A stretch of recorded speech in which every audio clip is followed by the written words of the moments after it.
gosh, look at the crowd. Come this way. Those who spread goodness radiate happiness to everyone around them. Introducing LOLC Finance Credit Cards. Fuel the goodness in you. Welcome to LMDtv. I'm Ashwini Vethakan, and joining us this week on Talking Business is the Chief Processing Officer for the Asiri Group of Hospitals, Indresh Fernando.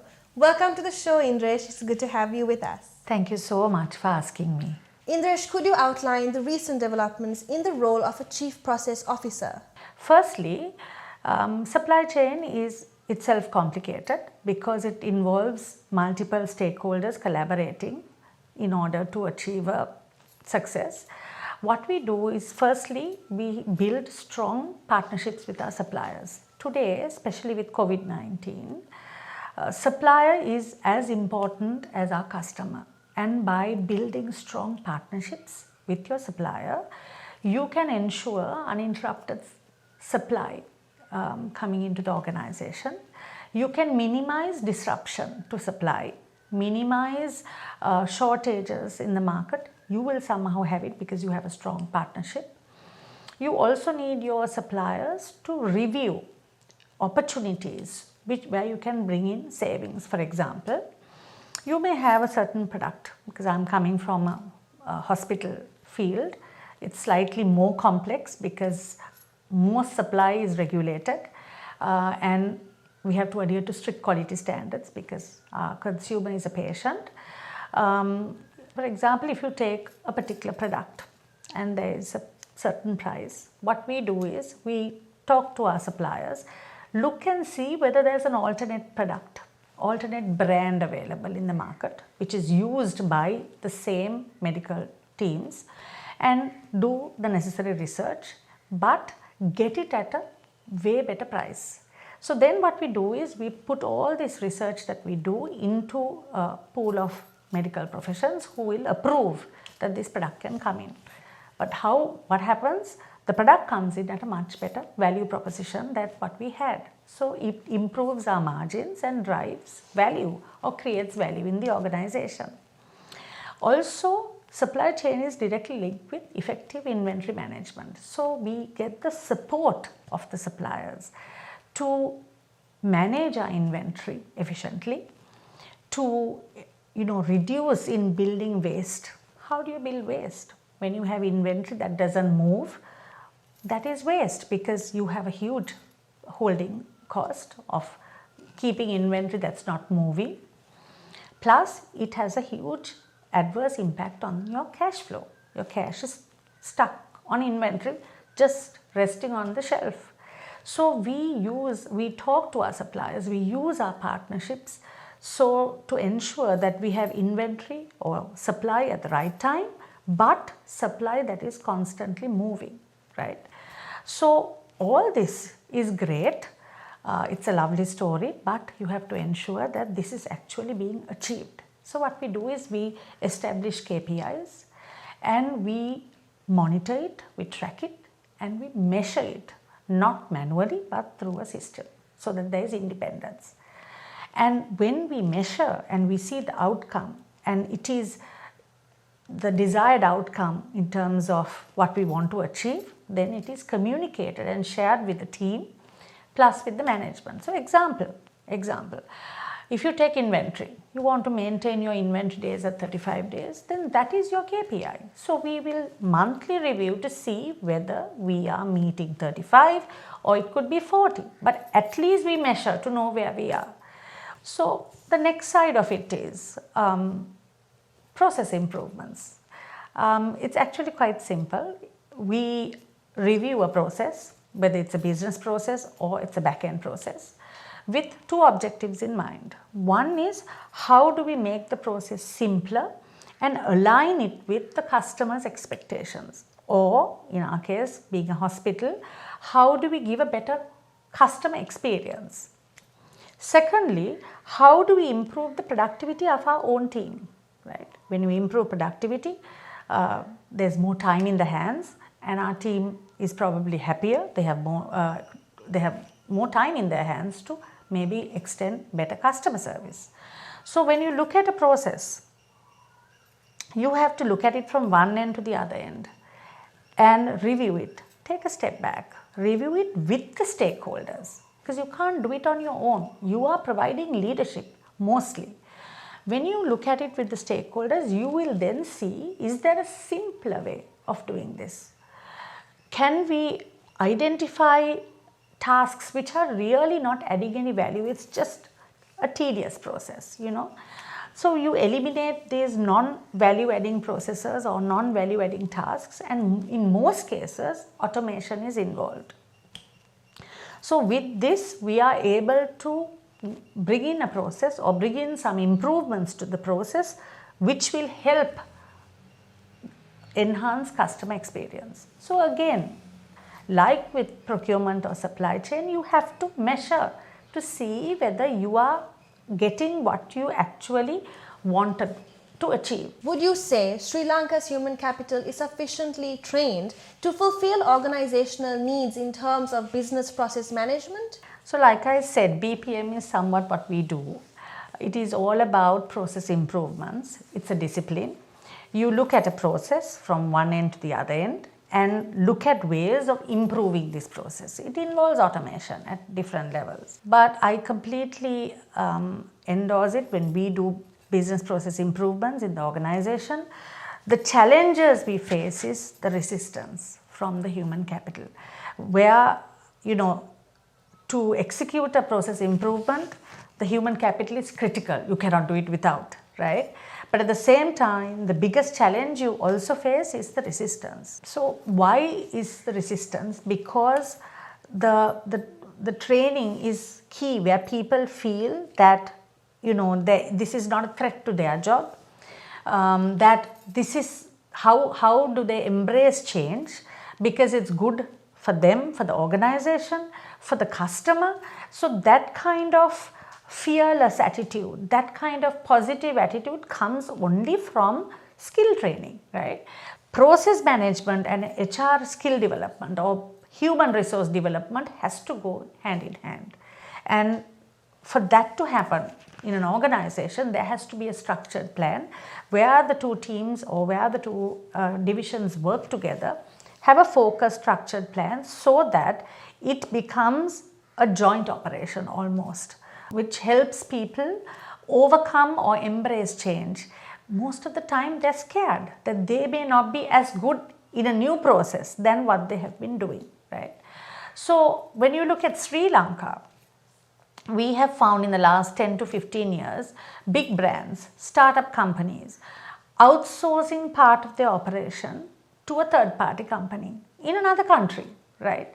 So whether it's HR, whether it's finance, whether it's analytics, economic research, whatever it is, the countries like India, Sri Lanka, Bangladesh, Vietnam, all these countries have become this third-party company.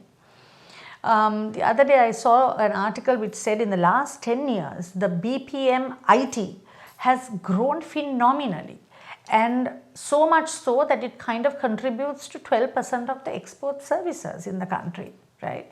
But still, compared to India, we are still very small. So if we want to build on it, and if we want to get a brand for ourselves about this, then definitely, yes, we need to do a lot more in terms of having a national policy, having national institutes. I mean, we do have all this in place, but maybe take it a little bit more seriously and build a brand, build training so that we can compete globally in this area. So to answer to your question, I think for us to have grown phenomenally in the last 10 years with this industry as a country, our skills level and our talent pool must be great, but to go to the next level, because right now we are earning good foreign income, we are employing a huge quantum of people, but do we have the brand, do we have the, are we known for this as a country? If we want to go there, then yes, we need to have a much more aggressive. And on that note, we'll be going in for a short break.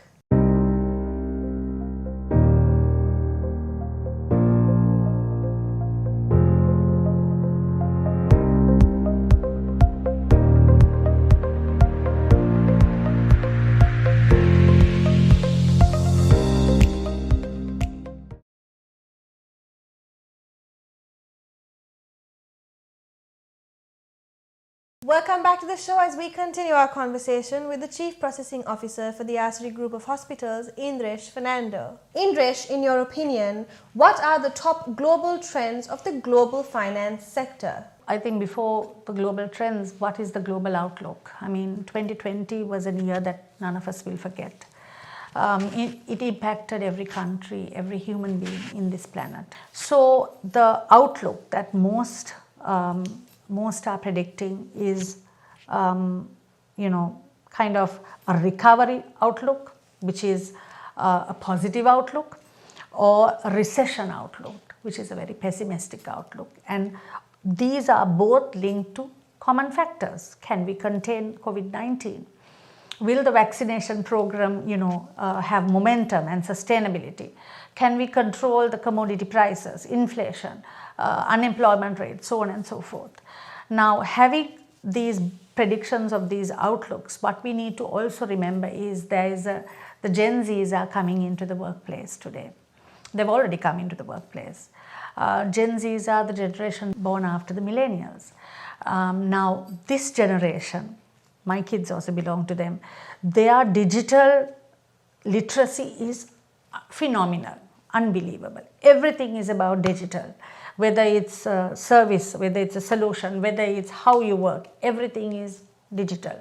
So how, and convenience and work-life balance and working remotely and, having everything is easy, convenience, working smart versus working hard. So this is the generation that is going to be a significant part of our workforce in the next 5 to 10 years. Plus, this generation will be a significant part of the consumer, right? So if you want to retain or attract consumers and Gen Zs in the workplace, then you need to continue with digital transformation. So this is going to be the continuous global trend that we will see. It has started 5 to 10 years back, but this transformation is what will happen, whether it is a service, a product, or a process in the organization. We also see collaboration with fintech companies, right? Why is this? If you take banks, for example, service industries, their biggest barricade for digitalization is their old systems, the legacy systems that they have. So what we see happening is they're collaborating with fintech companies to bring about a digital platform, a digital process, a digital experience to the consumer. Thirdly, you will also find more AI and robotics coming into the market. Like I said, when you have, it's what even we are doing currently, we bring in robotics, we bring in digital workers, intelligent software, very simple, into the workflow where it is able to think like a human being. Because we know a computer or a system is garbage in, garbage out, but this is slightly different. They're thinking, they're intelligent software. So if you can get the routine tasks performed by intelligent software, you can just imagine the cost management, the efficiency driving that will take place. So you will see more robotics coming in, more AI technology coming into the workplace. Also, you will also rethink this concept of money. Today it's all about mobile payments, online banking, People don't want to carry cash. People don't want to take cash and go and actually purchase a product, right? So this kind of thinking is going to continue, right? All of this has to hold hands with the human capital skill development, because otherwise somewhere down the line you will find that this will not work. Our final question for this evening, Indresh: what initiatives must be taken to support gender equality and help women professionals achieve their career aspirations? So we've been talking about this for the last 100 odd years. We'll probably talk about it for another 100 years, but it's great that we are talking about it. But really the responsibility is on the leaders today to make a real change in their respective organization, in their respective department. They need to take this on and make this part of their DNA. So what do? First and foremost, move away from a role and the link to a gender. This has nothing to do with it. Make it gender neutral, right? Look at who is most suitable. Look at who is most qualified to do this job. And if it is a young woman, and if she gets pregnant, support her to excel at that workplace, excel at that role. And then she will not get overwhelmed, and then she will not walk away choosing a career or having a family. Secondly, as I said, bring up your kids, not limiting them, not telling them that they have to choose. So for example, if you have a boy or a girl, right, who wants to do a sport while they are at work, you find so many parents saying, no, O-levels is coming, A-levels is coming, focus only on studies. So what are you teaching these kids?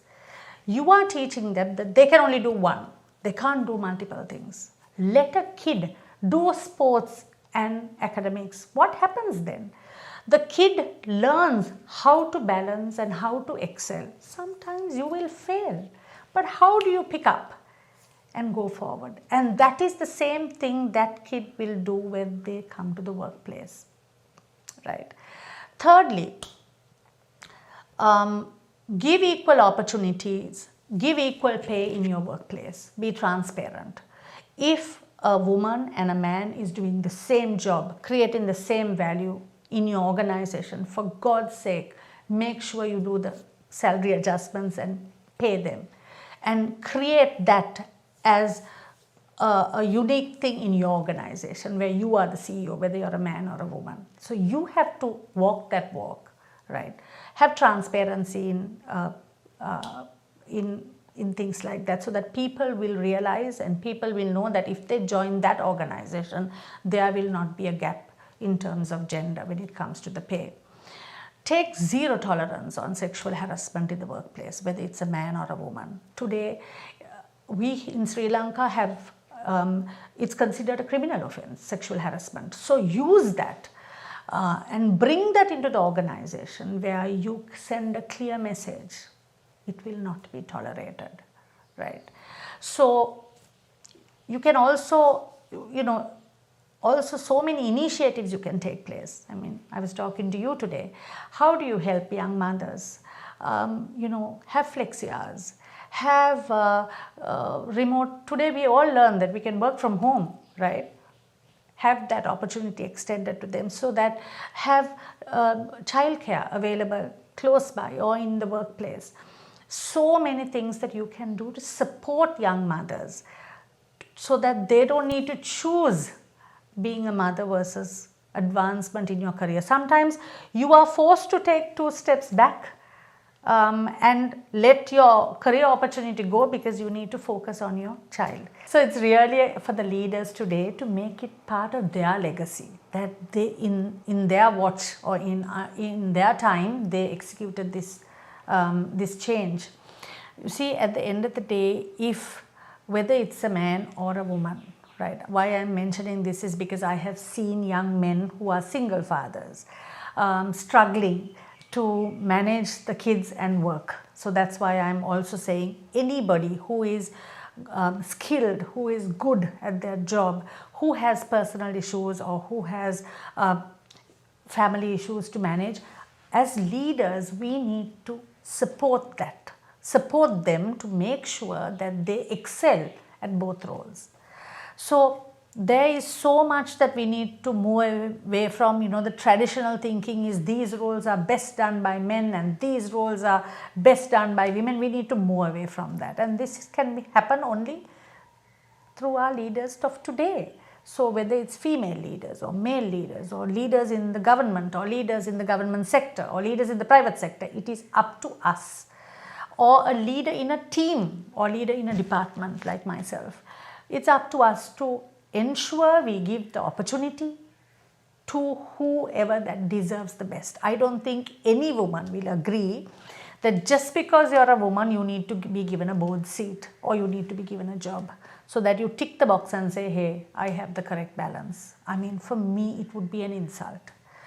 I want to get the job because I'm the best to do that job, and that is how it should be. We shouldn't tick the box and say, okay, we have got the correct allocation in the board seat, correct allocation in the senior management. That should not be the case. Well, this has been an insightful conversation, but unfortunately we've reached the end of our segment. Thank you for joining us on the show this evening, Indresh. Thank you so much for asking me. I have enjoyed this time as well. Coming up, we have the latest updates from Sri Lanka's economy. Stay tuned. You love the feeling of being renewed. To stay beautiful every single day. To breathe just like we do, because you are truly delicate, protecting the ones who've been with us through the years. With Sayalac Care, the only wood coating that truly protects you. Sayalac Wood Coatings from JAT.